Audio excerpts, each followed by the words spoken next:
Hey everybody, I am so glad to be here with you today while we kick off a new series called How to Forgive. Now, before we dive in, take a second and think about one of your all-time favorite memories. Okay, you got it? Okay, here's one of mine. I loved the last day of school. Yeah, summer break is awesome and my birthday's in July, so it's definitely the best time of year. But I love the end of the school year for a different reason. See, every year my siblings and I got to have an end of the school year party at our house. It was awesome. It was just a party to have a party and celebrate the end of another school year. We swam in the pool, ate junk food, and just had fun for a few hours with our friends. It was the best. Now, I'm sure we all have some really great memories to look back on where we had fun doing something or felt really loved or was just a really sweet memory. But I also know not every memory we have is the kind we love looking back on. See, sometimes those memories aren't so special, exciting, or sweet. Sometimes they're serious, sad, and heartbreaking. They may be so difficult we try not to think about them at all. It's probably safe to say that most of us have all sorts of memories that cause us to think and feel all sorts of things. But today, we're talking about memories that challenge us to find a better way forward and may even require us to do something difficult. And that's to forgive. Now, I know the idea of looking back on those not so great memories in our lives doesn't sound fun at all. Believe me, I get it. Nobody loves thinking about the time you got into a fight with your best friend and you both said some things that were really hurtful. Or when somebody made up a rumor about you at school, or when you had to move to a new school because your parents split up. We've all been through some really hard and hurtful things in our lives that we wish never happened. And see, sometimes we get stuck in these negative feelings and we don't know how to move on from the hurt those memories bring with them. And when we think about those times, we might feel all of the anger, all of the betrayal, all of the disappointment, all of the sadness, all over again. So we try different things to help us move on or to not feel those bad things anymore. We think, maybe if I just stop thinking about it and I pretend it never happened, then I'll feel better. Maybe if I do something to get back at them, then they will learn their lesson and never hurt me again. Maybe if I hurt them the same way they hurt me, maybe if I get even, maybe then I'll feel better and finally be able to move on.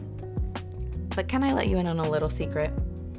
All of that stuff doesn't help. Getting even, going for payback, trying to hurt someone else the way they hurt you, or just pretending it never happened, it doesn't help you move on because it doesn't undo what was done. Sure, you might feel like you won for a moment, but I can guarantee that the moment will pass and you'll be right back where you started, stuck. But there's a better way. See, thousands of years ago, there was a guy named Paul who dedicated his life to sharing the message of Jesus with the world around him. He wrote down a lot of amazing truth about God, stories, how to follow him well, and sent letters to the different churches at that time. And what he wrote down now makes up a lot of the New Testament in the Bible. Now, what you might not know about Paul is that before he met Jesus, he was not a good guy. He really hurt people, and he even had people killed. So it is safe to say that he had a lot of those memories he probably didn't love looking back on. But see, Paul's life changed dramatically after he started following Jesus. And he found a better way to deal with all of those bad memories. So let's learn from him and apply it to our lives too. So go ahead, open up your Bibles to 1 Thessalonians 5, verse 15. It says, "See that no one pays back evil for evil, but always try to do good to each other and to all people." See, Paul knew that it's only human to want to get even when you're wronged. It's something all of us might be tempted toward when we're hurt by somebody else's actions. We want payback. But Paul also knew the better way, the way that follows Jesus' example. It's not paying back hurt for hurt, wrong with wrong, pain with pain. It's choosing to do what's best for us and other people in the situation. Guys, it's choosing forgiveness. Forgiving is truly the only way forward for any of us. It's the only way to set ourselves free from the pain of those memories. It's the only way we can move forward and move on from being stuck in the moments that caused us that pain. And believe it or not, it's actually something we can do.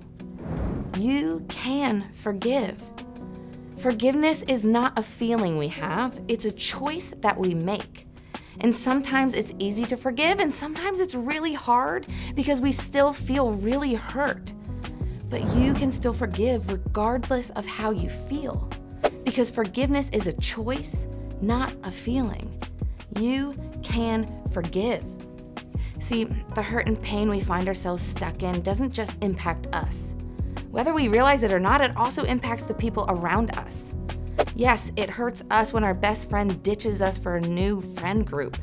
But when we go home, slam the door, and yell at our siblings because of that hurt, it also hurts the people in our family.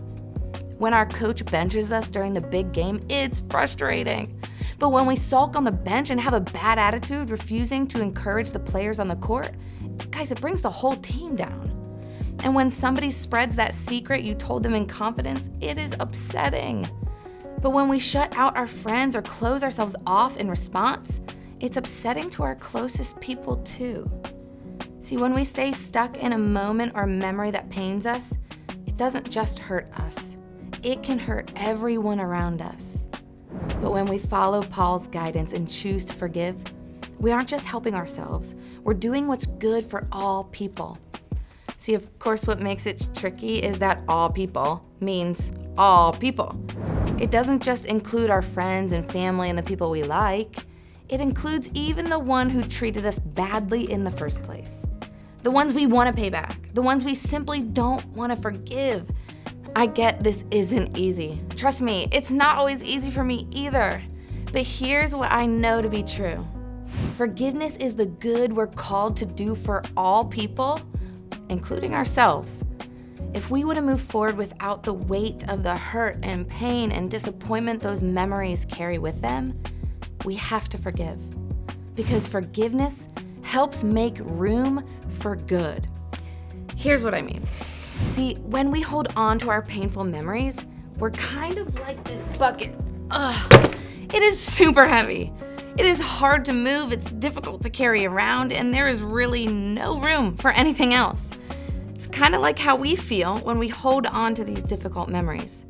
It's hard to move forward. We are so weighed down by those experiences with little room for happiness for good. But what if we remove what's weighing down the bucket? What if we remove the hurt and the disappointment and the pain? What if we remove all of the grudges or our desire for payback to get even with that person? What if we let go of how we were lied to and the cheating that happened and any of the weight that is just carrying us down? And instead, what if we fill our buckets with something good, with forgiveness? See, when we replace it with forgiveness, it's kind of like this balloon. The load is suddenly so much easier to carry. So here's what I want you to take away from this. Life is this bucket. We can be weighed down by all of the heavy and difficult things we've experienced, or we can choose to forgive and lighten the weight of what we're carrying. And remember, you can forgive. And when you do, you're not just choosing what's good for you, you're choosing what's good for all people, and that's pretty amazing. You have the power to do that. Now, let me be clear. Forgiveness doesn't mean that we forget what happened. It also doesn't mean that you have to keep that relationship or that things can return to how they used to be. Choosing forgiveness doesn't excuse anyone's actions, and it doesn't mean that the hurt they caused was okay. It simply means you're choosing to move on and make room for letting go what they did and do what's good for you to experience peace of mind that only God can give. It's also important to note that in any situation where something like abuse has occurred, forgiveness does not mean that you stay quiet about it. If you've been hurt in a way you know is deeply wrong, please know that part of forgiveness includes speaking up. That's what's good for you and others. So if that's where you're at today, please consider sharing with your small group leader or a trusted adult who can get you the help that you need. Remember, you don't need to stay stuck in the pain or the bad memories of things that you've experienced. You can forgive, and that forgiveness will help you move on and move forward. So in just a minute, you're gonna head to your small groups to dive deeper into this conversation. And this is a space for you to process what you're learning and actually apply it to our lives. So please share openly and honestly. We are all in this together. And start thinking about one step you can take today to choose forgiveness.